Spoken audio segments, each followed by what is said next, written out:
ওই মাছ দুটো খরে নিলে একটা মাছ হ্যাঁ আরো মাছ বেশি আচ্ছা মাছ লাজে না গিয়েছে হুটে তোমার কি সমস্যা আমি কিছু কালা নোড়ায় মাছটা উঠার মাছটা উঠবে না। আচ্ছা আচ্ছা মাছটা ডুব দিয়েছে আচ্ছা আচ্ছা ওই যে নড়ে পাচ্ছে না, হ্যাঁ। তোমরা সিঙ্গেল পায় আচ্ছা মাছ জীবনের ভয় সবারই আছে স্যার এই শালার এত ব্রেন রে তোমার রে জীবনের ভয় সবারই আছে কালা নোংরা বাকি এ পলনচা কোটে গেল কাক দিল পালান দেয় আচ্ছা না যত পাটি কমে যাবে তত মাছের দাম কমে যাবে আর পাটিলে থেকে পাটিলে কম কি লিটন ভাই তাইনি তাইনি তাইনি তাহলে বুঝলে 3 কেজি 400 তাহলে 100 টাকার উপরে পড়ে গেল হ্যাঁ 2 কেজি এখানে 400 হবে হ্যাঁ খালি বাজারত মিলিয়ন 130 টাকা কেজি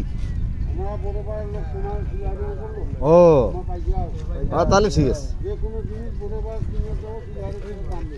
আচ্ছা আচ্ছা না তাহলে ঠিক আছে 200 টাকা কেজি তো নর্মালি চলে পুঁটি মাছ কিন্তু এখন এই যে কাল থেকে তো দাম একটু কম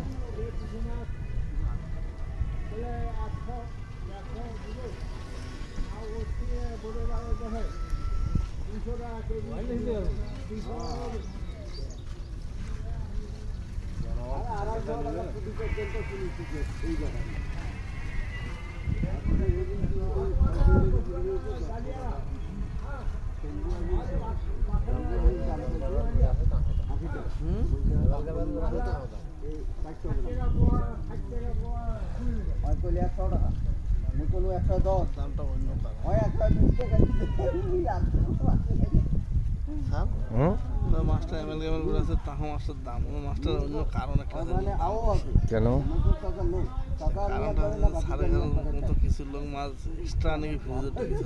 হ্যাঁ হ্যাঁ হ্যাঁ হয় হয় ঠিক আছে ঠিকই বলছেন দেশি মাছটা আপনার সবসময় তো পাওয়া যায় না কথা ঠিক বলছেন আপনি ঠিক বলছেন আমি তো কালকে ওই যে মাছটা নিয়ে গেলাম না কালকে নিয়ে গেছে আবার আজকেও নিয়ে যাচ্ছে নাহলে কালকের মাছগুলো তো আমরা খাইনি হ্যাঁ কালকের মাছগুলো তো আছেই আজকে আবার নিয়ে আজ আরো হচ্ছে স্যার মাছ এ পলনসা এ পলনসা এ পলনসা মাছ কুটি আর নাই ও সুন্দর সুন্দর দামি মাছ কই কইটা অত দামি না হয় পয়া হচ্ছে সবচেয়ে দামি হ্যাঁ লিটন ভাই দেখেন ওই যে মাছগুলো নিয়ে আসে